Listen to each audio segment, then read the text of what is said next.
Good morning, friends. Welcome to Astro Chandrika YouTube channel. In the last video, we have seen the friendship and enmity among the planets. Today, let us discuss about the malefic planets and benefic planets. Is there a classification of planets between maleficence and beneficence? Let us see that. Benefic planets are Jupiter, Venus, strong moon, and unafflicted Mercury. Okay, Jupiter and Venus are always benefics, but moon, as you know, it has got different phases like Krishna Paksha, Sukla Paksha, then waning moon, waxing moon. Then, in such a case, when moon is strong, that is, when it is in the Sukla Paksha, after Shashti Tithi, then it becomes stronger. Before that, moon is considered as weak. Therefore, when moon is strong enough, then it is considered as a benefic planet. Mercury, here see, unafflicted Mercury means what? Mercury is like a child, prince, as already told you in the planetary cabinet. So, what is the child's mentality? The child's mentality is, if the child is in the environment of benefics, it acts like a benefit. That is, the traits will vary. When it is conjoined with, that means when it is near or when it is in close conjunction with the benefic planets, it acts like a benefic planet. And if it is conjoined with the malefic planets, then it acts like a malefic planet. Therefore, for deciding whether Mercury is benefic or not, we should first of all identify with whom it is associated. After noticing with whom or with which planet Mercury is associated, then we can decide whether Mercury is benefic or malefic in a particular horoscope. Okay. Now you see, Jupiter and a strong moon are 100% benefics. That means they always do or give benefic results. Okay. Now, Venus is a 75% benefic. Okay. Venus is a little lesser grade when compared to Jupiter or strong moon.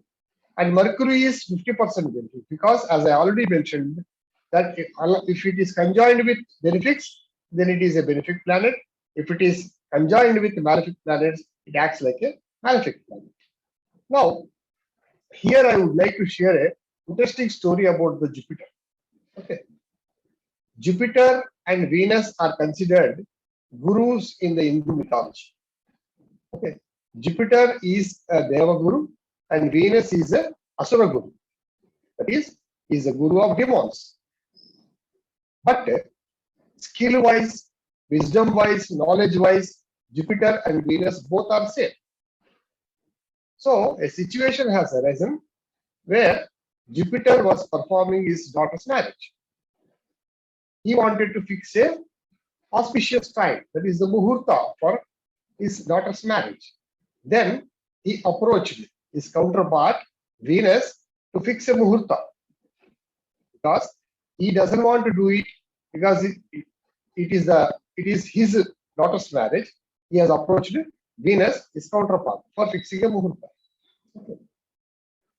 By seeing the horoscope of the Jupiter's daughter, Venus said, "Your daughter is going to die on the day of marriage at the time of nuptials."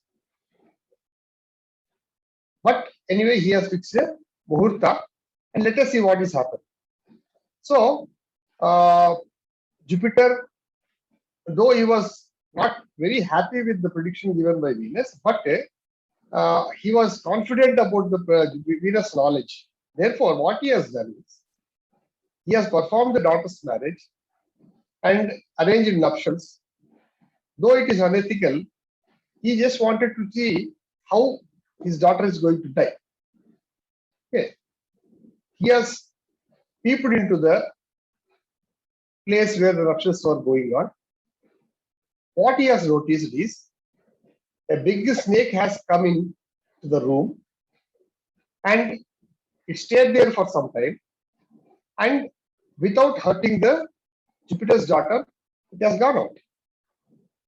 So what does it indicate is, though the danger is indicated in the horoscope of the daughter, the Jupiter's daughter, as told by Venus, because Jupiter is the most benefic planet. He was looking into the place where the Nakshas Muhurta was arranged, and at the time of nuptials. Okay. So it only goes to say that the aspect of Jupiter is benefic aspect. Whatever the type of danger that will be averted when Jupiter's aspect is there. So friends, that is the benefic nature of the planet Jupiter. Okay. Then coming to malefic planets. Sun, Mars, Saturn, Rahu and Ketu are natural malefics. Okay. Saturn is considered as 100% malefic. Mars is considered as 75% malefic, a little lesser when compared to Saturn. Sun is considered as 50% malefic. Why Sun is considered as 50% malefic? Because Sun is basically, he is not malefic in nature. Sun is the king. So, or Sun is the father. So what is the nature of a king or father? He wants his children or his people to be very disciplined and perform their jobs as per prescribed time and nature. So therefore, while discharging his duties as king or father, the son may appear to be malefic, but he is not malefic. He is fatherly in nature. Okay. So basically, he doesn't do any bad, but appearance-wise, it appears that Sun is malefic planet. Okay. Then, coming to Rahu and Ketu, here again I will share an interesting story about Rahu and Ketu. Rahu and Ketu are basically, they are south and north node of moon, but in mythology, there was a demon called Swarabhalu. The name of the demon was Swarabhalu. Most of you must be knowing the Asuras and Devas ventured to churn the Milky Ocean for getting nectar. Okay. Once the nectar has come out of the Milky Ocean, there was a long discussion whether to share the nectar with the Asuras. So ultimately it was decided that the Asuras should not be given the nectar, so that they will become immortal and they will create more trouble for the humanity. Therefore, the Vishnu Murti, he has taken the avatar of Mohini and enticed all the Asuras. Okay, they forgot about the nectar. So at that time, what they have done is, they have made two rows, one row containing Devas and one row containing Asuras. And they wanted to start a distribution of nectar in the row of Devas. And ultimately, their intention was, by the time they complete the distribution to the Devas, the nectar will be completed and they need not share the same with the Asuras. But one of the intelligent Asura named Swarabhalu realized this fact, and what he has done, he has slowly, what he has done, from the row of Asuras, he has joined the row of Devas for taking the nectar.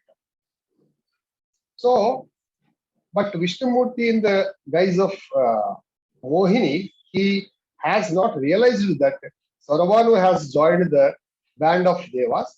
He has given nectar to Swarabhalu also. And immediately he has gulped the nectar.